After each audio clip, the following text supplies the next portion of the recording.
வணக்கம். திருமண தடை நீங்கி விரைவில் திருமணம் நடைபெற வேண்டும் என்று ஆயிரக்கணக்கான பக்தர்கள் தேடி வரும் ஓர் அதிசய தலம் இது.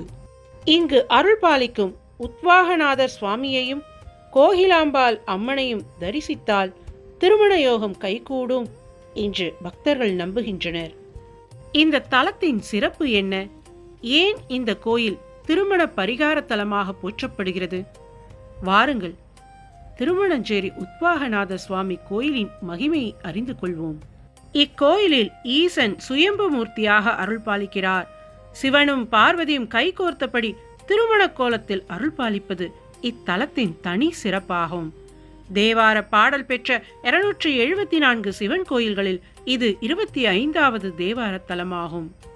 இங்குள்ள மூலவர் உத்வாகநாதர் என்றும் கல்யாண சுந்தரேஸ்வரர் என்றும் அம்பாள் கோகிலாம்பாள் என்றும் அழைக்கப்படுவர்.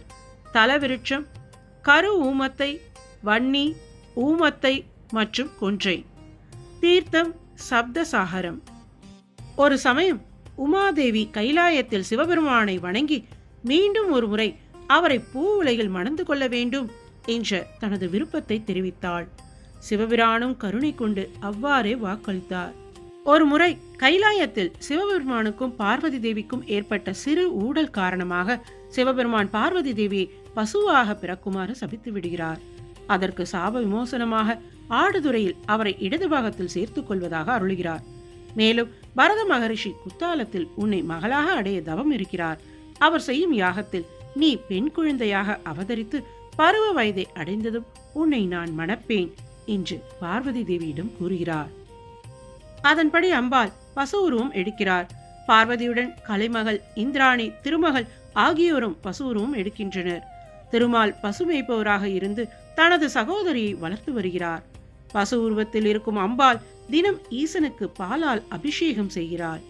இதனால் மனம் குளிர்ந்த சிவபெருமான் தக்க தருணத்தில் அவளுக்கு சுய உருவம் அளிப்பதாக வாக்களிக்கிறார். பரத மகரிஷியும் குத்தாலத்தில் யாகம் செய்ய அதன்படி யாக குண்டத்தில் இருந்து மகளாக சுயரூபத்தில் தோன்றினாள் பார்வதி தேவி.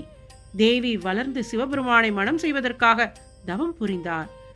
பார்வதியின் தவத்தை மெச்சிய சிவபெருமான் அவள் முன் தோன்றி அவரது கரத்தை பற்றினார். அப்போது பார்வதி தேவி தனது பெற்றோர் அறிய மனம் புரிய வேண்டும் என்று சிவபெருமானிடம் விண்ணப்பம் வைக்க சிவபெருமானும் அவள் விருப்பப்படி அவ்வாறே செய்தார். அதனால் ஈசனுக்கு சொன்னவாற்றிவார் என்ற பெயர் ஏற்பட்டது. சிவபெருமான் பார்வதி தேவி மணந்த இடம் என்பதால் இவ்விடத்துக்கு திருமணஞ்சேரி என்ற பெயர் ஏற்பட்டது. சிவம் என்றாலே மங்களம். மங்களகரமான இறைவன் மாங்கல்ய வரம் அருளும் இடம்தான் திருமணஞ்சேரி.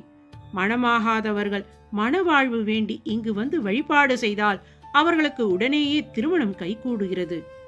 அம்மையும் அப்பனும் அருள் புரியும் இந்த தலத்துக்கு வரும் பக்தர்கள் அனைவரும் மணமாலை வேண்டி வழிபடுவது இத்தலத்தின் சிறப்பு. இங்கு நவகிரகங்கள் கிடையாது. மூலஸ்தானத்தில் அம்பாள் தனியாக மணக்கோலத்தில் மணப்பெண்ணுக்குரிய நாணத்துடன் உள்ளார். திருமணம் நடைபெற வேண்டி இங்கு வரும் பக்தர்கள் 2 மாலை, 2 தேங்காய், மஞ்சள், குங்குமம், கற்பூரம், வெற்றிலைப்பாக்கு, எலும்பிச்சை, சர்க்கரை, கற்கண்டு ஆகியவற்றை கொண்டு கல்யாண சுந்தரர் கோகிலாம்பாளுக்கு கல்யாண அர்ச்சனை செய்ய வேண்டும். அர்ச்சகர்கள் கூட்டு பிரார்த்தனை செய்துவிட்டு ஒவ்வொருவருக்கும் பிரசாதமாக ஒரு மாலையையும் மற்ற பொருட்களையும் அளிக்கிறார்கள். வீட்டுக்கு வந்தவுடன் மறுநாள் காலை எழுந்து குளித்துவிட்டு பூஜை செய்து முடிக்க வேண்டும். பின்பு எலும்பிச்சம்பழத்தை பிழிந்து சாறு எடுத்து குடிக்க வேண்டும். தினமும் அவர்கள் கொடுத்த பிரசாதமான விபூதியையும் குங்குமத்தையும் அணிந்து வர வேண்டும். இப்படி செய்தால் விரைவில் திருமணம் கைகூடிவிடும் என்பது ஐதீகம். இப்படி திருமணம் நடந்த பின் தம்பதி சகிதம் மீண்டும் இக்கோயிலுக்கு வந்து அர்ச்சனை செய்து ஏற்கனவே இங்கு தந்த மாலையை கோயிலில் சேர்த்துவிட வேண்டும்.